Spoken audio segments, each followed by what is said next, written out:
বিসমিল্লাহির রহমানির রহিম। আসসালামু আলাইকুম। কেমন আছেন সবাই? আশা করি যে যেখান থেকে আজকে আমার ব্লগটি দেখতেছেন আল্লাহর রহমতে সবাই ভালো আছেন, সুস্থ আছেন। আলহামদুলিল্লাহ আমি ভালো আছি। দেশে যাওয়ার আগে রান্না করে রেখে যাব। এখানে কি কি বাহির করলাম আপনাদের সাথে শেয়ার করতেছি। কি কি রান্না করব আজকে। চিকেন হার্ট, তারপরে ল্যাম্ব চপ নিয়েছি, সাথে কিছু গোস্ত ছিল। হাসকি মাছও রান্না করব, চিকেনের কলিজা রান্না করব। আমি রান্না বসিয়ে দিয়েছি। ভিডিও বড় হয়ে যাবে, তাই ভিডিও যাতে ছোটো হয় এই জন্য পুরো রেসিপি শেয়ার করিনি আপনাদের সাথে। চিকেন হাট বসিয়ে দিয়েছি, আস্ত কয়েকটা রসুনও দিয়েছি। চিকেন মিট রান্না করলে আস্ত রসুন দিলে খুবই ভালো লাগে খেতে। এইদিকে চিকেনের কলিজা বসিয়েছি। আর আমার হাজবেন্ড সবগুলো খাবার উনি পছন্দ করেন। শুটকি মাছ, ডাল, এই যে দেখতে পারতেছেন চিকেনের কলিজা হাট রান্না করতেছি, সবগুলো খাবার উনি পছন্দ করেন। একদিকে ভালো হয়েছে, অনেকে মাছ খান না, না হয়তো শুটকি খান না, এরকম করে থাকেন। আমার হাজবেন্ড সবগুলো খাবার পছন্দ করেন, খান। কয়েকটা কাঁচামরিচ আমি কেটে নিতেছি, কাসকি মাছের মধ্যে দেব। আর চিকেন কলিজার মধ্যে, চিকেন হার্টের মধ্যেও দেব। এই জন্য এখানে একসাথে কয়েকটা কেটে নিতেছি। দুই চুলায় রান্না করতেছি। প্রথমে দুইটা বসিয়ে দিয়েছি, পরে আবার দুইটা বসাবো। এইভাবে করে রান্না করে নেব। যারা এখন পর্যন্ত আমার সাথে আছেন, লাইক দিতে ভুলে গিয়েছেন, একটা লাইক দিয়ে দেন। আর যদি আপনি নতুন হয়ে থাকেন আমার চ্যানেলটি সাবস্ক্রাইব করবেন। যদি সাবস্ক্রাইব করেন প্লিজ ফুল ওয়াচ করবেন, আর সাথে একটা লাইক দিয়ে দেবেন। যদি ভালো লাগে সাধারণ দর্শক যারা কমেন্টস করবেন, অনেকে কমেন্টস করেন না, ভিডিও দেখেন। শুধু আমার না, অনেকের ভিডিও এরকম দেখেন, সাধারণ দর্শকরা কমেন্টস করেন না। ভালো লাগলে কমেন্টস করতে পারেন। আমি খাসকি হাত দিয়ে মাখিয়ে রান্না করব, রেডি করে রেখেছি। ল্যাম্ব চপ বসিয়ে দিয়েছি।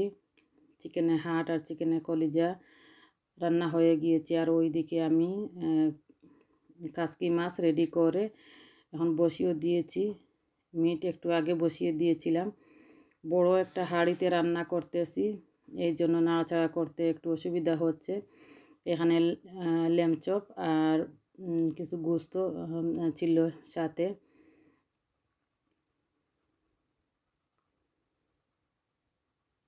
কাসকি মাছ রান্না হয়ে গিয়েছে, এই যে দেখেন। একটু ধনিয়া পাতাও দিয়েছি উপরে, ফ্রোজেন ধনিয়া পাতা ছিল, এই জন্য দেখতে কালো দেখাচ্ছে। রান্না শেষ হয়ে গিয়েছে।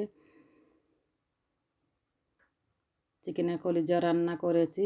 ঠান্ডা হওয়া পরে আমি এগুলা কন্টেইনারে রেখে তারপরে ফ্রিজে রাখবো। কন্টেইনারে করে ফ্রিজে রাখবো। মিট আলু দিয়ে রান্না করেছি, চিকেন হাট বোনা করেছি, কাসকি মাছ রান্না করেছি। আর আপনারা লাস্ট ব্লগে দেখতে পারতেছিলেন আরও তিনটা কারি রান্না করেছিলাম। শুটকি, ডাল, চিকেন রান্না করেছিলাম, ওইগুলাও ফ্রিজে রেখে দিয়েছি। আর এগুলা ঠান্ডা হওয়া পরে ফ্রিজে রাখবো। ঠান্ডা হওয়ার আগ পর্যন্ত আমি অপেক্ষা করব।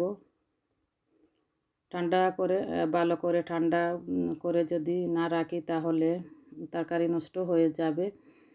তাই আমি একটু বেশি করে সময় নিয়ে ঠান্ডা করব। তারপরে কন্টেইনারে করে নিয়ে কন্টেইনারে রাখা পরেও আমি অনেকটা সময় রাখবো বাহিরে, তারপরে আমি ফ্রিজে রাখবো। আর এভাবে রান্না করে রেখে গেলে ওনারা রান্না করতে হবে না, উনি রান্না করতে পারেন। ওনা ভাত রান্না শিখিয়েছি বা কীভাবে ভাত রান্না করতে হয়। উনি একদিন ভাত রান্না করেছিলেন। ভাত তো আর ভাত হয়নি, ভাতটা জাউয়ের মতো হয়ে গিয়েছিল। উনি ভালোভাবে ভাতও রান্না করতে পারেন না, তবে আমি শিখিয়েছি ভাত কীভাবে রান্না করতে হবে। বাচ্চারা তো আর ভাত ওইভাবে পছন্দ করে না, একটু আধটু ওরা যদি খেতে চায় খাবে। সবসময় বাচ্চারা ভাত খাবেও না, আর উনিও সবসময় ভাত খাওয়া পছন্দ করেন না। মাঝে মধ্যে বাহিরের খাবারগুলোও পছন্দ করেন, চিপস, বার্গার এগুলোও খান।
রান্না শেষ করে আমি কিচেন মপ দিয়ে দিয়েছি, কুকারও ক্লিন করেছি।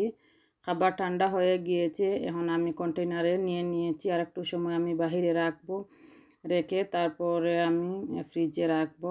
কন্টেনারে নিয়ে সাথে সাথে আমি ফ্রিজে রাখবো না, আর একটু সময় পরে আমি রাখবো ফ্রিজে। যারা আমার মতো হলিডেতে যান বা বাংলাদেশে যান, হাজব্যান্ড বাচ্চারা এই দেশে থাকলে আপনারা এইভাবে রান্না করে রেখে যেতে পারেন। যদিও খাবারগুলো খেতে ওইভাবে ভালো লাগবে না, তারপরে তো খেতে হবে, বাচ্চারা হাজব্যান্ড খাবেন। আজকে এই পর্যন্ত, ভালো থাকেন সবাই।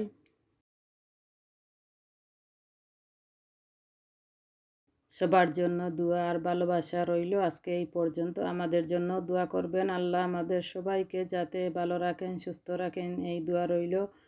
নেক্সট ব্লগে কথা হবে ইনশাল্লাহ। আসসালামু আলাইকুম।